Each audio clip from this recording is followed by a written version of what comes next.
Fairer has been releasing some heaters this year.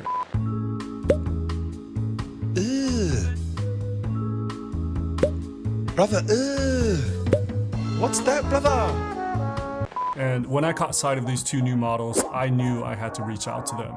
We've got the big green chronograph called the Moritz and a smaller dress watch called the Lissam, arguably the more interesting of the two. Now that I have both of them in my hand, they don't disappoint. So let's talk about the Moritz first, and then we'll save the Lissam for the second half of this video.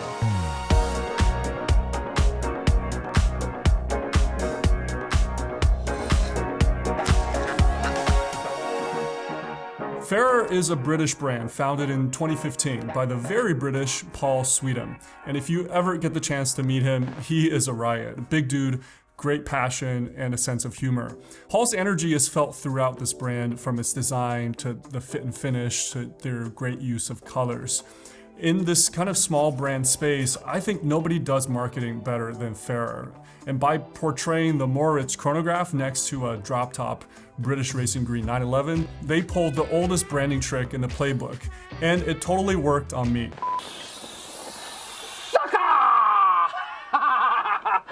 By the way, British Racing Green is this deep green that has a rich history going back like over 100 years. Think old Jags, Aston Martins. It's not a particular shade of green, it just refers to a deep green, often interpreted differently by different manufacturers. So with these aspirational images racing through my head, let's take a closer look at this big chronograph.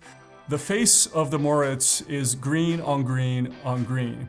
The dial is radio brushed sunburst green, on top of which we find a tri-compacts design with an exaggerated big eye, oversized minute counter at the 3. Those subdials have the same shade of green but are circularly brushed to kind of separate them visually from the background. And then outboard we get this green telemeter bezel on a more satin finish. The telemeters are interesting. Whereas your normal tachymeter scale tells you how many times something is repeating within a 60-second period, the telemeter tells you how far away an event is occurring, provided that you can both see and hear it, because it utilizes the difference between the speed of light and sound. For example, if you start the chronograph when you see the muzzle flash of a gun and stop it when you hear the crack, the telemeter will tell you how many kilometers away they're firing from. Now, compared with your typical Fairer, the Moritz actually exercises a bit of restraint in its use of colors, as long as you're a lover of green, which actually is my favorite color.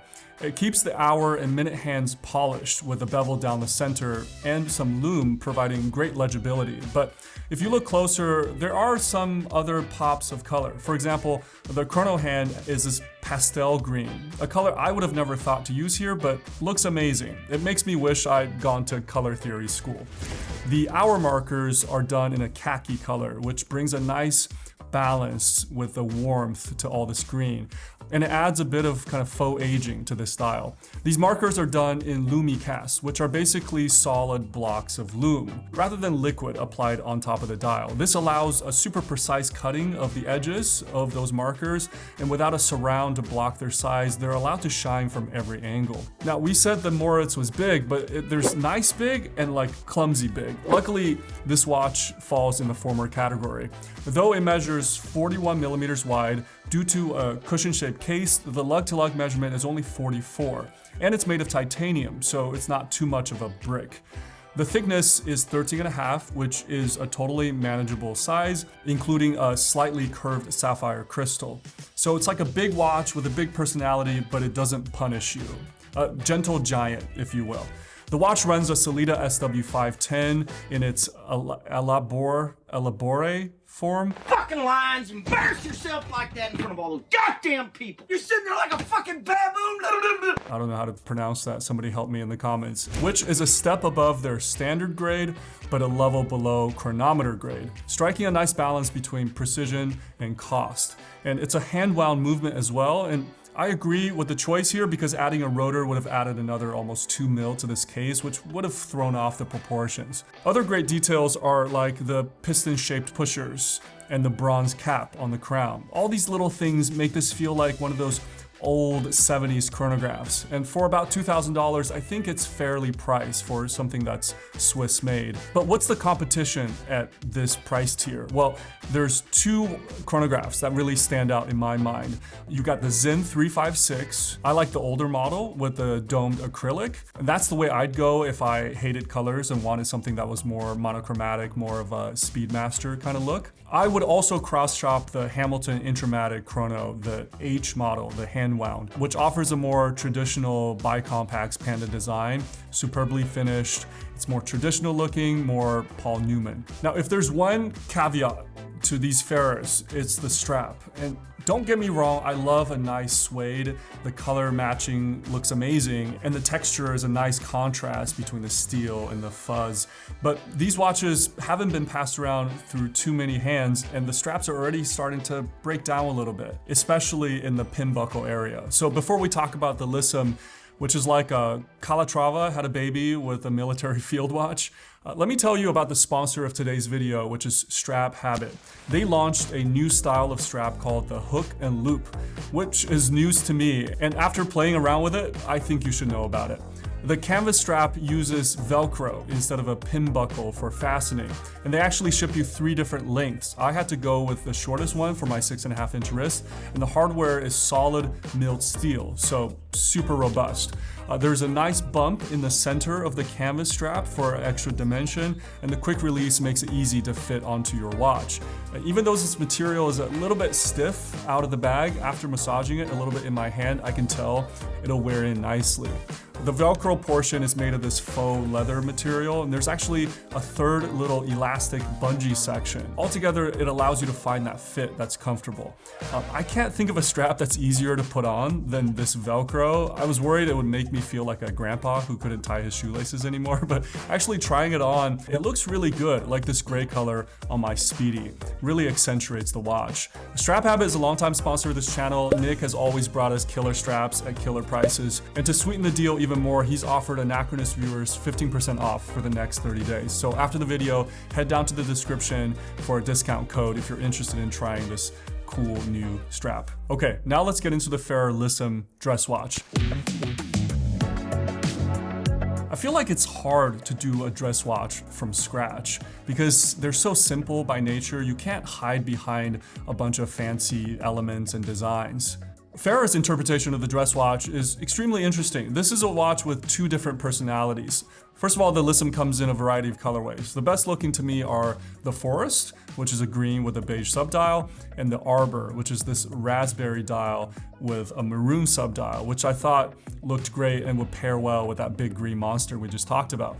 The Lindley, that one is interesting, reminds me a lot of what Nomos is doing, and then we got a clean black and white dial versions. The Lissum's proportions are 100% modern dress watch. It's 38 millimeters wide, which is a little bigger than sort of the well-accepted 36, 37 millimeter dress watch size. But on the wrist, it wears smaller due to a 43 lug-to-lug and the thickness at a hair under 8 millimeters. Yeah, you heard that right, 8 millimeters. It's because it utilizes a Swiss La Jouperet D100 manual wind movement to achieve this absurd proportion. And that's why it wears a little bit smaller than stated. Now, you can see the movement through a display caseback. It's not gonna win any beauty contests. It only runs at 3 Hertz, has 50 hours of power, but I do believe the choice was made here to maintain slimness. The dial of the Arbor is a raspberry red with a maroon subdial at the 6. Again, 2 similar colors in different shades, so it's both kind of visually impactful, but not overwhelming. It stays subtle. There's some great little details if you look closer, like an orange second hand, as well as a maroon minute track at the periphery that matches the subdial's color. The numerals are again done in Lumicast, but this time it's finished extremely thin, so it looks very precise.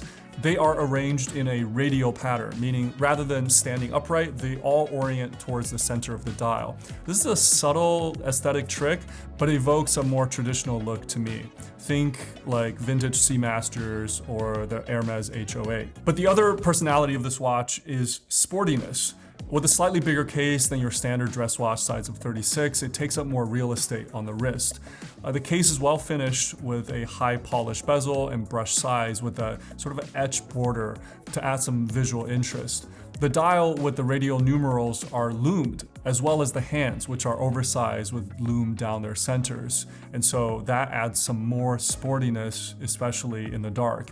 Lastly, with all these fun colors, the Lissym isn't your granddad's office watch. It's a modern, playful interpretation of the Calatrava that would suit both guys and gals. And they've struck a really good balance between uniqueness and subtlety. But what's the competition here? We've gotten some interesting dress watches coming out of this segment recently. One that really stood out was the Eko-Neutra Riviera, a gothic rectangular watch that's like if Cartier Tank was bitten by an infected bat or something. They just dropped a white dial version of that watch, which I'm dying to see in person. We also mentioned Nomos earlier, which I think the Lissym can go toe-to-toe with, especially the new Nomos Tangente colors, because both brands seem to master colorful dials. But at around $1,000, the Lissym is half the price of that Nomos. So it's a much better deal. And I would say both watches are finished to a similar level. The Nomos, of course, brings that extra touch of Bauhaus design, if you're into that, whereas the Lissym feels like it was drawn on a fresh piece of paper. Sure, with the Lissym, you don't get the in-house movement compared to the Nomos, but with similar proportions and equally attractive use of color, I think they would make good stablemates. But guys, what do you think about Farah's new offerings? And also, don't forget to check out Strap Habit. The discount is in the description. All right, I'll see you next time.